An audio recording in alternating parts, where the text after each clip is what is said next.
Good evening, everybody. Episode 7, pond update. We got the liner in after dealing with monsoon flooding this out. Had to clean it all out, redo it, put the pond fabric underneath the liner, and then put the fabric on top of the liner to protect it from the big boulders I'm putting in. There's going to be a bench boulder there with a flat top hanging out, and then that goes back another 9 feet to about where the shovel, actually where that dirt mound is right there, is the back of the pond. And then waterfall goes up. We have the skimmer in, at least the rough end, and working on the plumbing.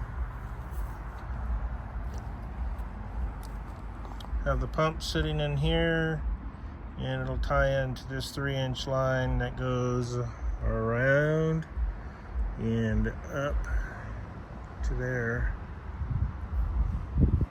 And then I'll have a valve here and a backflow valve here and a union so I can take it all apart if something breaks.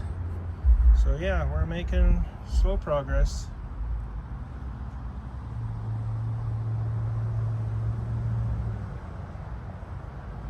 You all have a good evening.